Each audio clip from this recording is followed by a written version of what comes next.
Hello दोस्तों, आज के इस वीडियो में हम बात करेंगे 8 ऐसी जगहों के बारे में जो शायद इस दुनिया का हिस्सा होना ही नहीं चाहिए थी। Number 1, the door to hell, Turkmenistan. एक ऐसी जगह जो 24/7 जलती है और नाम है the door to hell. Turkmenistan के कराकुम रेगिस्तान में एक ऐसी जगह है जो किसी हॉरर मूवी से कम नहीं लगती। इसे कहते हैं द डोर टू हेल, यानी नरक का दरवाज़ा। एक विशाल गड्ढा जो पिछले 50 सालों से लगातार जल रहा है। 1971 में सोवियत साइंटिस्ट यहाँ नेचुरल गैस के लिए ड्रिलिंग कर रहे थे, लेकिन ड्रिलिंग के दौरान जमीन कोलैप्स हो गई और एक ह्यूज सिंकहोल बन गया। साइंटिस्ट ने देखा कि मीथेन गैस लीक हो रही है, जो एक्सट्रीमली डेंजरस होती है। जहरीली गैस के लीक को रोकने के लिए उन्होंने आग लगा दी। सोचा कुछ दिनों में ये आग बुझ जाएगी, लेकिन ये आग कभी बुझी ही नहीं। आज भी वह लगातार जल रही है और कोई नहीं जानता कि ये आग कब तक जलेगी। रात के टाइम में ये जगह और भी ज़्यादा टेरिफाइंग लगती है, जैसे किसी और दुनिया का गेट हो। ऐसा लगता है यह जगह दुनिया में मौजूद ही नहीं होनी चाहिए थी। Number 2, north sentinel island, Indian ocean. एक ऐसी जगह जहां आज भी लोग प्री हिस्टोरिक लाइफ जीते हैं और आउटसाइडर का यहाँ जाना मना है, क्योंकि अगर गए तो वापस शायद ना आए। इंडियन ओशियन के बीच एक छोटा सा आइलैंड है जिसका नाम है नॉर्थ सेंटिनेंटल आइलैंड, जो अंडमान एंड निकोबार के पास है। यह आइलैंड किसी और दुनिया का हिस्सा लगता है और जहां जाना मना है। ये दुनिया की उन छोटी सी जगहों में से एक है जहां मॉडर्न सिविलाइजेशन का कोई असर नहीं हुआ है, जहां लोग अब भी हजारों साल पुराने तरीके से जीवन जी रहे हैं। और सबसे बड़ी बात यह है, ये लोग किसी आउटसाइडर को अपने पास आने भी नहीं देते हैं। ये ट्राइब किसी और भी आउटसाइडर से कांटेक्ट नहीं करते हैं। ये लोग ना किसी से बात करते हैं, ना किसी से दोस्ती। इनफैक्ट अगर कोई करीब भी आ जाए तो ये एरो और स्प्रेड से उन पर अटैक कर देते हैं।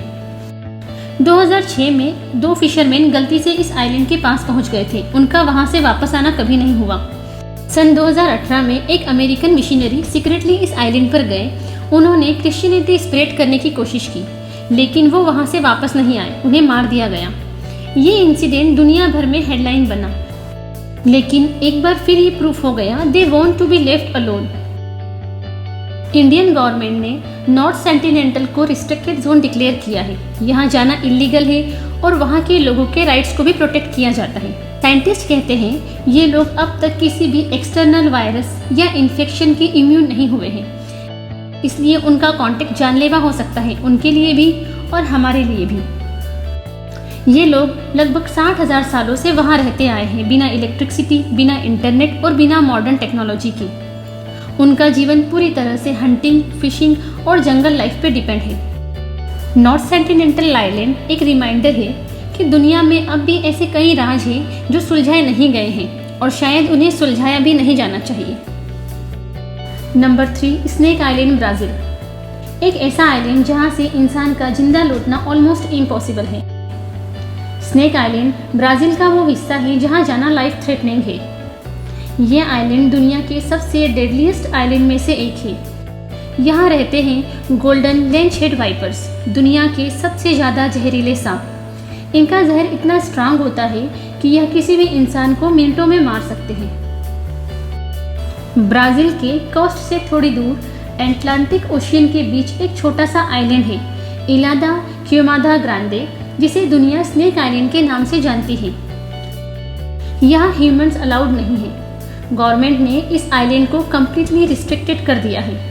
स्नेक आइलैंड एक ऐसी जगह है जहाँ नेचर ने खुद डेंजर लिख रखा है।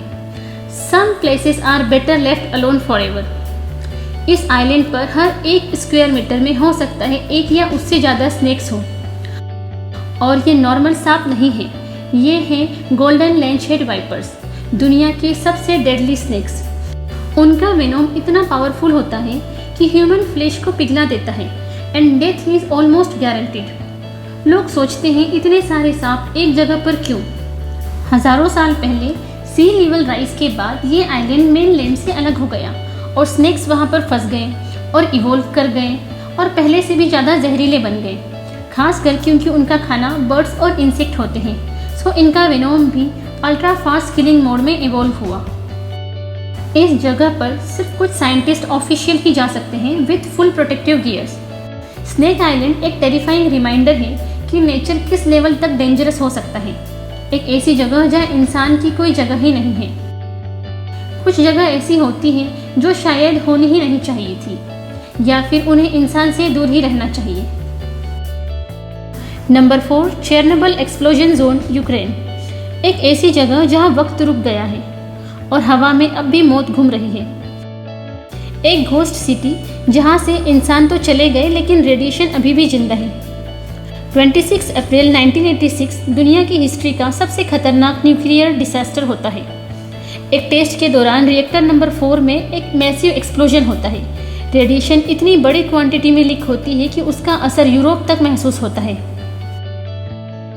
नियर बाय टाउन प्रिपियात, जहाँ प्लांट के वर्कर्स और फैमिली रहते थे, वहाँ के लोगों को कुछ समझ ही नहीं आया। सिर्फ कुछ ही घंटों में 50,000 से ज़्यादा लोगों को एवैक्यूएट कर दिया गया, जिन्हें बाद में कभी वापस वहाँ बसने का मौका नहीं मिला, क्योंकि आज भी चेरनोबिल एक्सप्लोजन जोन 30 किलोमीटर तक कम्प्लीटली अबेंडेंड है। स्कूल, हॉस्पिटल्स, होम्स, सब कुछ वहीं का वहीं छोड़ा गया, जैसे कोई दुनिया का एंड एक ही जगह पर फ्रीज हो गया हो।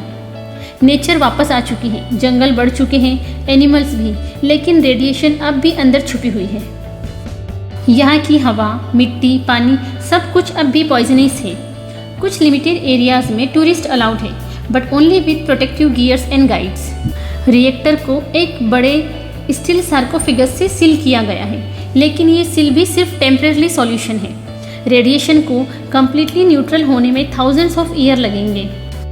चेरनोबिल सिर्फ एक डिजास्टर नहीं था, बल्कि एक वार्निंग थी कि अगर हमने नेचर के साथ खेलना बंद नहीं किया तो अंजाम और भी भयानक हो सकता है। Number 5, Poveglia island, Italy. कुछ जगह सिर्फ मैप पे होती है, लेकिन कुछ जगह ऐसी होती हैं जहां रूह भी जाना नहीं चाहती। वेलकम टू पवोलिया आइलैंड, इटली की सबसे हॉन्टेड और सबसे फॉरबिडन जगह। इसे द आइलैंड ऑफ डेथ के नाम से भी जाना जाता है। वेनिस के पास एक छोटा सा आइलैंड है। बाहर से शांत लगता है, लेकिन अंदर का सच सुन के आपके होश उड़ जाएंगे। ये जगह एक टाइम पर प्लेग्यू विक्टिम का डंपिंग ग्राउंड थी। 14th सेंचुरी में जब ब्लैक डेथ यूरोप में फैली तो हज़ारों इन्फेक्टेड लोगों को यहाँ जिंदा जला दिया गया। सोचा गया प्लेग्यू यहाँ से खत्म हो जाएगा, लेकिन ये हॉरर यहाँ खत्म नहीं होता है। 1920 में यहाँ एक मेंटल असाइलम बनाया गया। पेशेंट को टॉर्चर किया जाता था। एक डॉक्टर ने लोगों पर इलीगल एक्सपेरिमेंट किए, लोबोटोमाइज, इलेक्ट्रोशॉक, बिना किसी एनेस्थेशिया के। लीजेंड्स कहते हैं कि वो डॉक्टर खुद भी पागल हो गया था और फाइनली उसने खुद को इस आइलैंड की बेल बड़ी टावर से नीचे गिरा दिया। लोग कहते हैं उसकी चीखें आज भी टावर के आसपास सुनाई देती हैं। आज भी इस आइलैंड को कम्प्लीटली अबेंडन किया गया है। इटालियन गवर्नमेंट ने यहाँ विजिटर्स का आना स्ट्रिक्टली बैंड किया हुआ है। कुछ लोग इलीगल तरीके से गए, लेकिन वापस आकर कहने लगे shadow without people, voice without face और एक भूतों वाली हवा जो सीधे अंदर तक लगती है। पवोलिया आइलैंड एक ऐसी जगह है जहाँ 1 लाख से ज़्यादा लोगों की मौत हुई है। उन सब की आत्माएं वहाँ अब भी फंसी हुई है। ये एक ऐसी जगह है जो होना ही नहीं चाहिए थी, या हो सकता है ये जगह हम जैसे जिंदा लोगों के लिए नहीं बनी है। Number 6, the catacombs of Paris, France. एक ऐसी जगह जहां जमीन के नीचे 6 मिलियन लोगों की हड्डियां बिछी हुई हैं। फ्रांस का सबसे हॉन्टेड और मिस्टीरियस अंडरग्राउंड मेज। जब आप पेरिस के ब्यूटीफुल स्ट्रीट्स पर वॉक कर रहे होते हैं तो क्या आपको पता है आपके नीचे मौत का एक पूरा शहर बसा हुआ है। ये कैटाकॉम्ब्स ऑलमोस्ट 200 माइल्स लंबी अंडरग्राउंड टनल्स हैं, जिसमें लाखों लोगों की हड्डियां स्टेक्ड हैं। स्कल्स, फेमर्स और बोन्स वॉल बनाकर सजाई गई है। 1700 के एंड में पेरिस के ग्रेवयार्ड ओवरफिल्ड हो गए थे। डेड बॉडीज, स्मेल और डिजीज फैला रही थी। तब जमीन के नीचे क्वेरीज में उनके बोन को शिफ्ट कर दिया गया और तब बनाया गया ये हॉरिफाइंग स्ट्रक्चर, जिसे हम आज कैटाकॉम्ब्स ऑफ पेरिस के नाम से जानते हैं। लेकिन ये सिर्फ हिस्ट्री ही नहीं है, यहाँ काफ़ी क्रीपी चीज़ भी रिपोर्ट हुई है। लोगों ने अंदर फुटस्टेप्स, विस्पर और शेडो देखी है।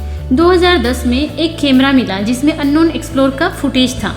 वो कैटाकॉम्ब्स में कहीं खो गया और कभी नहीं मिला। आज भी उसका केस अनसॉल्व्ड है। ऑफिशियली टूरिस्ट एक छोटा सा पार्ट विजिट कर सकते हैं, लेकिन अंदर के फॉरबिडन एरियाज में जाना मना है। कहते हैं कि अंदर एक पूरा सीक्रेट वर्ल्ड है। पर सच्चाई तो ये है कि जो भी लोग अंदर तक गए हैं वो कभी सही सलामत वापस नहीं आए। Number 7, lake Natron, Tanzania. Tanzania में एक ऐसी झील है जिसका पानी सिर्फ जिंदगी को नहीं, जिंदगी के निशान को भी मिटा सकता है। यह है लेक नेट्रॉन, दुनिया की सबसे अजीबोगरीब और खतरनाक झीलों में से एक। का पानी इतना जहरीला है कि कोई भी जीव यहाँ गिरता है तो कुछ ही देर में उसका शरीर पत्थर की तरह सख्त हो जाता है। इस झील में नेट्रॉन और सोडियम कार्बोनेट जैसे केमिकल मिले हुए हैं जो किसी भी जीव को मम्मी बना देते हैं। ये केमिकल पानी का pH लेवल 9 से 10.5 के बीच बना देते हैं, लगभग ब्लीच के बराबर। सबसे हैरानी की बात यह है कि इतनी खतरनाक हालत होने के बावजूद कुछ फ्लेमिंगो इस झील के आसपास अपना घर बनाते हैं। उनके लिए ये झील एक सुरक्षा कवच जैसे काम करती है क्योंकि प्रेडेटर यहाँ आने से डरते हैं। लेकिन नेट्रो हमें एक अहम सीख देती है, हर खूबसूरत नज़ारा जरूरी नहीं सुरक्षित भी हो।